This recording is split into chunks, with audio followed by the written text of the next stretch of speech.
Welcome to Mlc Tv News. I am Fatima Yakub. The headlines: Federal government, state and local government councils shared 671.9 billion naira as Federation Accounts Allocation Committee for October 2021. Senate passes Real Estate Regulatory Council Bill. PDP postpones Northwest Zonal Congress, and Federal Medical Center LOKOJA commences structural upgrade. Now, the news in detail. The federal government, state and local government councils on Wednesday shared 671.9 billion naira as Federation Account Allocation Committee for October. A statement made by Oshudun Olajide, the Acting Director, Information, Ministry of Finance, Budget and National Planning, said that the allocation was distributed at FAC meeting in Lagos at the end of the National Council on Finance and Economic Development Conference. Olajide explained that from the said amount, inclusive of value-added tax, augmentations, exchange gain, and non-oil mineral revenue, the federal government received 284.2 billion naira, state 209.83 billion naira, and local government 156.2 billion naira. He added that all producing states received 21.4 billion naira as 13% derivation of mineral revenue. According to him, the communique issued by FAC at the end of the meeting indicated that the gross revenue available from VAT for the month under review was 166.284 billion naira against 170.850 billion naira distributed in September, resulting in a decrease of 4.566 billion naira. He also said that the communique disclosed the augmentations of 100 billion naira as the federal government received 52.68 billion naira, state got 26.720 billion, local government 20.6 billion naira. Also, that the 50 billion naira from non-oil revenue was shared as follows: federal government 26.340 billion naira, state got 13.36 billion naira, and local government 10.3 billion naira. According to the statement, companies' income tax, petroleum profit tax, and oil and gas royalties decreased considerably, while there was a light decline in VAT, and import and excise duty increased marginally. The federal government has solicited for more support from the German government to tackle irregular labor migration in the country. The Minister of Labor and Employment, Chris Ngige, made the appeal in Lagos while commissioning the Nigerian-German Center for Jobs, Migration and Reintegration. He also commissioned the newly upgraded National Electronic Labor Exchange Center and offices of the Zonal Director and State Labor Controller. This is contained in a statement by Charles Apan, the Deputy Director, Press and Public Relations in the Ministry. The minister said that in addition to the 3 existing migrant resource centers in Lagos, Benin, and the Federal Capital Territory, Abuja, more centers were needed in the 6 geopolitical zones of the country. He, however, acknowledged the continuous support of the German government to Nigeria, while commending the German Development Corporation for establishing the NGC in collaboration with the Ministry of Labor and Employment. The minister said the partnership is in recognition of the need to promote employment, enhance the potential of international labor migration, and strengthen the institutional capacity of the ministry to effectively manage organized labor migration in development-oriented ways. Ngige said, like Oliver Twist, they asked for more. He used this opportunity to emphasize the important role of the Migrant Resource Center in the promotion of regular labor migration and recommend that they should have centers in the 6 geopolitical zones of the country. The Senate on Wednesday passed a bill to establish Real Estate Regulatory Council of Nigeria. The council, when established, would, among others, curb fraudulent practices to ensure that the real estate business conforms with National Building Code in Nigeria.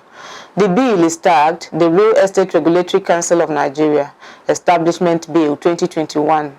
It was sponsored by Aliu Amako and was read for the first time in April 28, 2021, and it scaled second reading on June 22, 2021. The Senate passed the bill after the consideration of a report by the Committee on Establishment and Public Service. Nicholas Tofowomo presented the report on behalf of the committee chairman, Ibrahim Shekarau. He said that the establishment of the Real Estate Council of Nigeria would provide efficient, effective, and transparent administration of the business of real estate development in Nigeria. The Senate on Tuesday resolved to intervene in the diplomatic row between Nigeria and the United Arab Emirates (UAE) following the disagreements between both countries. The decision to wade into dispute was reached sequel to a point of order by the Senate Minority Leader Eyinanya Abaribe during plenary. Abaribe, while relying on orders 42 and 52 of the Senate rules, recalled that in December 2020, a memorandum of understanding was signed between Nigeria and the UAE to provide platform for both countries to engage each other bilaterally, giving insight into the circumstances surrounding the disagreement. The lawmaker noted that in February 2021, the federal government stopped the UAE national carrier Emirates Airlines from subjecting Nigerian travelers to additional rapid antigen tests as against its stipulated negative PCR test at the Lagos and Abuja airports before departure. He, however, said that after an interface between the authorities of the Aviation Ministry and Emirates Airlines flight resumed, but the airline continued to conduct tests for passengers before departure from Nigeria, a development that the federal government frowned at and thus suspended the airline from flying in Nigeria. Abaribe further expressed concern that there are allegations that hundreds of Nigerians living in UAE are losing their jobs on account of the refusal of the authorities to renew their work permits, which offends the letters of bilateral agreement which both nations are signatory to. Accordingly, the upper chamber in a resolution mandated the Senate Committee on Foreign Affairs, Presidential Task Force on COVID-19 and National Security and Intelligence and Interior Immigration Service to interface with the Ministry of Foreign Affairs and National Intelligence Agency towards resolving the crisis and report back to the Senate within 2 weeks. Kogi State government has challenged the people of the state to hold government and its functionaries accountable. The State Commissioner of Information and Communications, Kingsley Fanwo, who threw the challenge at a town hall meeting in Iyara, Ijumu local government. Ijumu local government area of the state, said the essence of the meeting is to get feedbacks from the people. Fanwo disclosed that the administration of Governor Yaya Bello is very much committed to open and accountable governance, adding that the administration would continue to provide the enabling environment for a very robust conversation between the led and the leaders in the state.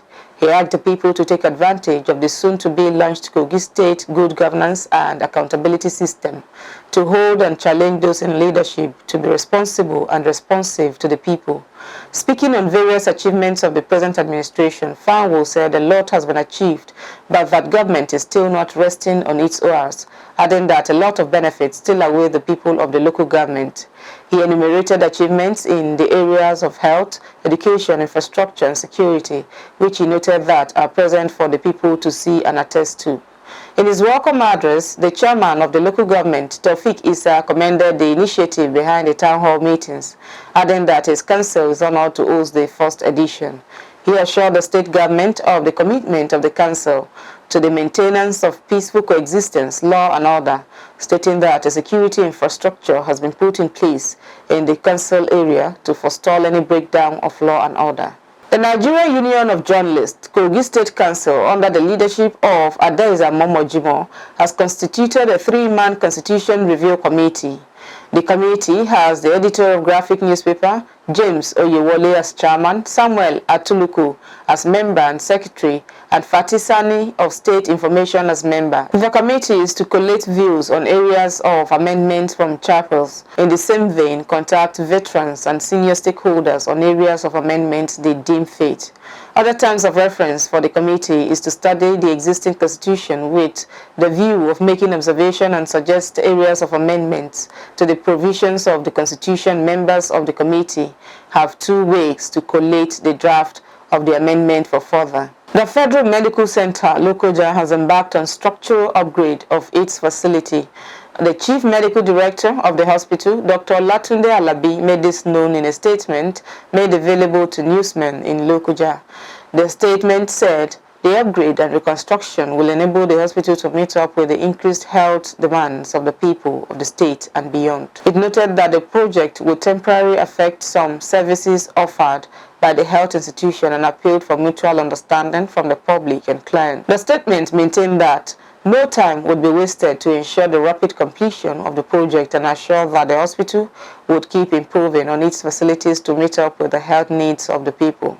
Kano State government has confirmed owing the National Examination Council, urging opposition to stop playing politics with the issue. Reports had it that the National Examination Council 2 weeks ago released the 2021 NECO results with the exception of some states owing the examination body. The examination body said recently that Zamfara, Adamawa, Kano, Gombe, Borno, and Niger States governments are owing the council 1.8 billion naira debt for the students they registered in 2019. The situation created tension among parents and students in Kano as the awards and examination results were yet to be released by NECO, which is already affecting their chances of gaining admission into tertiary institutions. However, in a statement issued by the Ministry of Education Public Relations Officer Aliyu Yusuf, said the Education Commissioner Mohammed Sanusi Kiru confirmed that the state has released funds for the payment of the fees to NECO to pave way for the release of the results. Accordingly, the ministry has reached out to Bayero University Kano, the two states-owned university, and other tertiary institutions on the extension of admission process to the end of November 2021. In line with his urban renewal program, Adamawa Governor, Right Honorable Ahmadu Umaru Fintiri Wednesday said he intends to construct another flyover bridge in the state capital before the completion of his tenure in office. With this development, Adamawa will boast of being the only state that will have 3 flyover bridges in the entire northeastern part of the country, courtesy of Fintiri administration. Governor Fintiri made the revelation in an interview with newsmen shortly after inspecting work on the grade interchange at the former police roundabout in Yola, which has reached advanced stage of completion. The governor noted that with satisfaction the quality and progress of the work and vowed that his administration will continue to provide purposeful leadership for the betterment of the lives of people. He thanked the citizenry for supporting his administration. Governor Umaru Fintiri stressed that the government will continue to abide by what people want so as to develop the state for the better. On his part, the Commissioner of Works and Energy, Adamu Atiku Abubakar, said the grade interchange project is 90% completion and revealed that hopefully it will be completed before 2021 year runs out. The Managing Director of Triacta Nigeria Limited, Engineer Eli Abu Farahat, said the projects will be completed within time frame, while the company will ensure quality of the work. Umar Fintiri was taken round the legacy project by Commissioner and Permanent Secretary, Ministry of Works and Energy, Adamu Atiku and Suleiman Mohammed. Borno State Governor Professor Babagana Umar Zulum on Wednesday led a delegation on condolence visit to the bereaved family of late Brigadier General Zamar Zirkushu. Reports gathered that the governor met the family at Rabado Cantonment in Kaduna, during which he directed the immediate release of 20 million naira as support to the general's family, and the directive has been effected. Zulum spokesman Isa Gosal confirmed in a statement on Wednesday. The statement noted that support will be made to families of soldiers who died alongside General Zirkushu. The governor visited General Zirkushu's family alongside Borno's 3 senators Kashim Shatima, Mohammed Ali Ndume, and Abubakar Kyari, the state chairman of APC Ali Bukar Dalori, and 2 members of House of Representatives Harunam Shelia and Ahmad Jaha, who both represent constituencies that include Chibok, where late General Zirkushu was commanding the 28th Task Force Brigade, and Askira Uba, which was attacked by insurgents, for which the general died. Zulu met Blessing Zirkushu, widow of the late general, and her 5 children after being received by Godebiu Zirkushu, a brother to the late general, among other family members. According to the statement, Governor Zulum consoled the family and urged them to take solace in the heroic legacy bequeathed to them by the late general. Meanwhile, Kaduna State government has announced a donation of 2 million naira to also support the family of late General Zirkushu. Samuel Aruwan, Commissioner for Internal Security and Home Affairs, announced the donation shortly after Governor Zulum released 20 million naira to the family.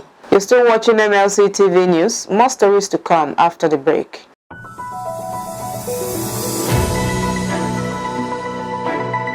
Mlc TV Online is here. For your timely and reliable news that reaches you fast with the breaking news, choose MLC TV. Get human interest stories right here on MLC TV. With entertainment, sports, business, culture, tourism, and fashion news stories all featured on MLC TV. Not forgetting political and current affairs news, state and federal government and people's matters will be discussed regularly on Mlc TV. Mlc TV, your one-stop online destination for unbiased, accurate news, entrepreneur ideas, and youth matters to the rest of the world. Mlc TV, reaching everywhere, informing everyone. Welcome back. The member representing Yola South, Yola North, and Gibei Federal Constituency in the House of Representatives, Jafaru Suleiman Ribadu, has empowered 100 women in his constituency on milk production value chain. Each of the participants were presented with cow and 5,000 naira to start their own businesses at the end of 3-day training held at Shagari Royal Guest House, Yola Bypass in Adamawa State. The women were trained by facilitators that include Zakaria A. Gogo of the Modibo Adama University, Yola, and Osa Osagi of the Sahel Nigeria Limited, FCT Abuja. In his remarks, Jafaru Suleiman Ribadu, who was represented at the event, called on the beneficiaries of the program to reciprocate the objective of organizing the training. He urged them to make good use of the knowledge acquired and step it down to all who are ready to learn in their respective communities. Responding on behalf of the participants, Hawa Usman and Affinity Jesse thanked Jafaru for the gesture and promised to use the knowledge gained in empowering others. They prayed to God to reward the Honorable abundantly and see him through in all his endeavors. Highlight of the event was presentation of certificate to the 100 participants. The All Progressives Grand Alliance, ABGA, Ebonyi State Chapter, has commenced registration of members throughout the state. Ricky Okoruka, the state chairman of the party, announced this on Wednesday in Abakaliki while briefing newsmen on the outcome of its meeting held in Abakaliki. Okoruka said that the decision to commence registration became imperative in view of the calls by members of the public, including prominent politicians in the state, to join the party. Okoruka noted that the recent landslide victory by the party in the Anambra governorship election was an indication of the acceptance of the party in the southeast zone. According to Okoruka, the party congratulates Professor Chukwuma Soludo, governor-elect, over his victory during the November 6th Anambra governorship poll. Okoruka also praised the executives and other ABGA stalwarts for keeping faith with the party despite the challenges in the past. The National Working Committee, NWC, of the People's Democratic Party, PDP, has, after extensive consultations, approved the postponement of the Northwest Zonal Congress of the party, earlier scheduled to hold on the 20th of November 2021. The decision was predicated on certain unforeseen circumstances that would very likely affect the conduct of the Congress.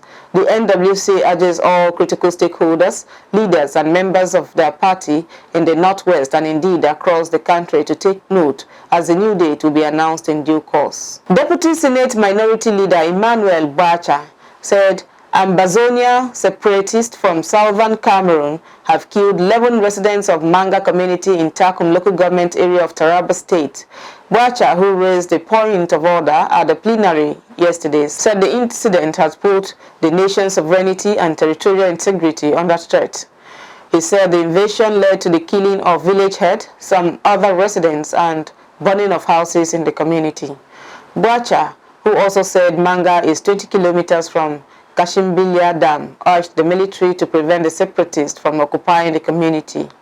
He said he raised this morning to draw the attention of their countrymen and particularly their security agencies to this unfortunate incident, which undermines their integrity and sovereignty as a nation.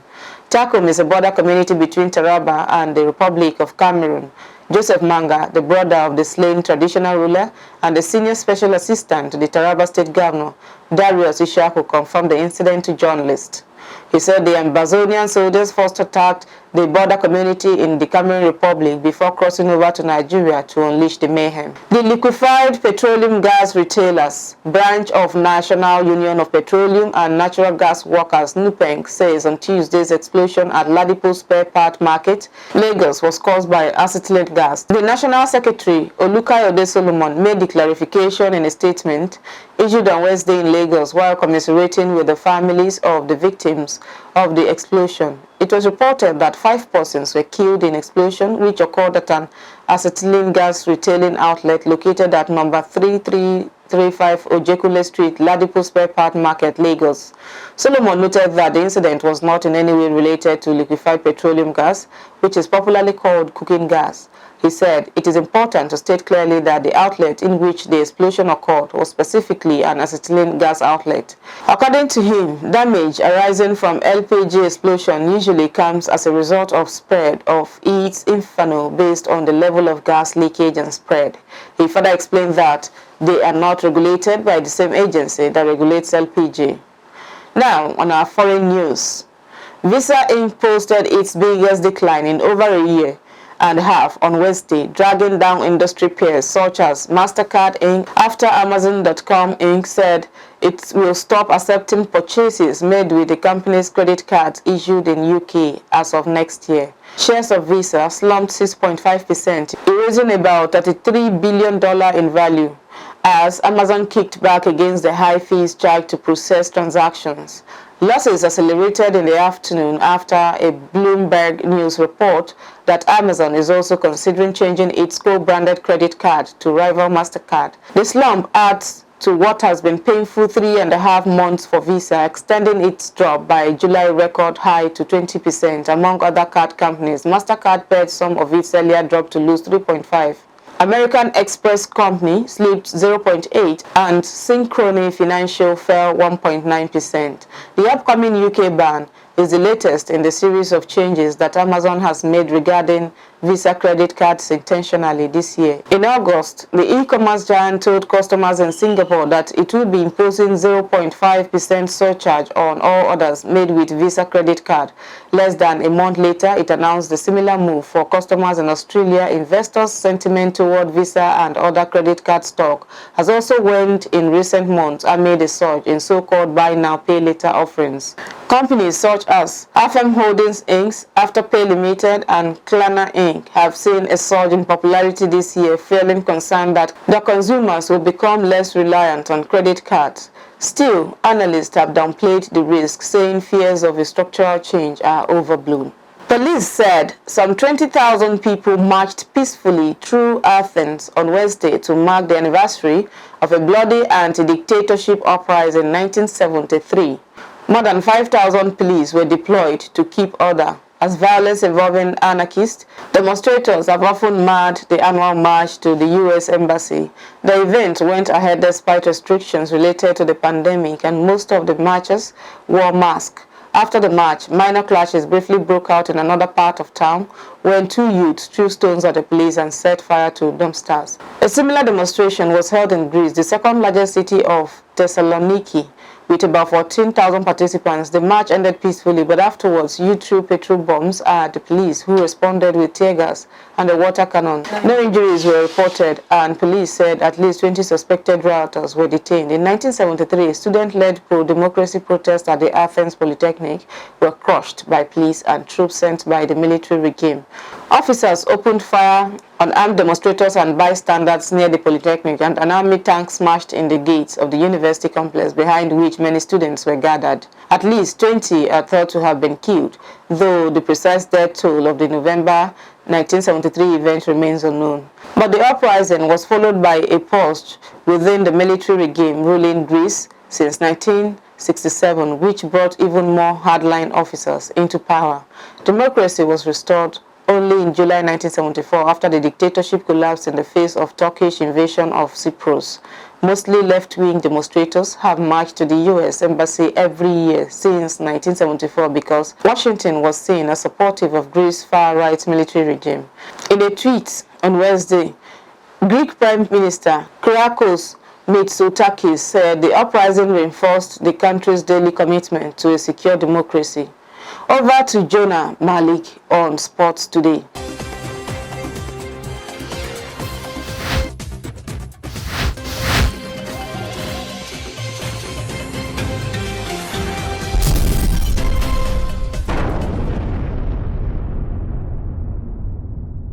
Welcome to Sports Update.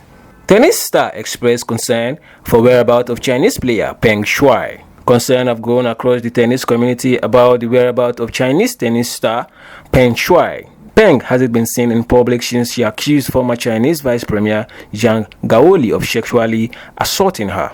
The former number 1 ranked doubles player took to social media on November 2nd to report that Gaoli forced her to have sex with him when she visited him and his wife at their home for dinner approximately 3 years ago, despite repeated refusal. The 35-year-old also added that she later agreed to a secret affair with Zhang, who is reportedly 74 or 75 years old. The post was quickly taken down from Chinese social media, and the Chinese government has avoided commenting on the situation.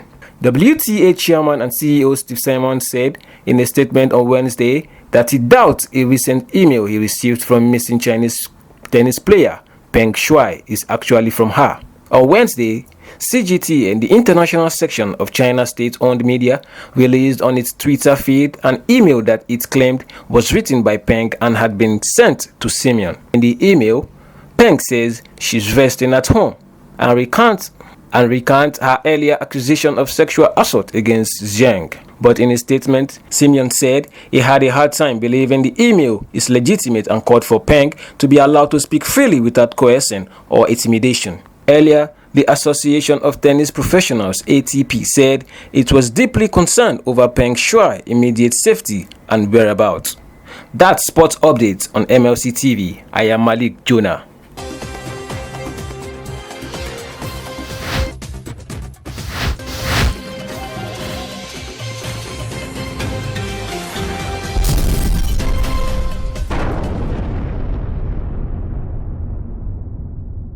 Thank you, Jonah, for the update.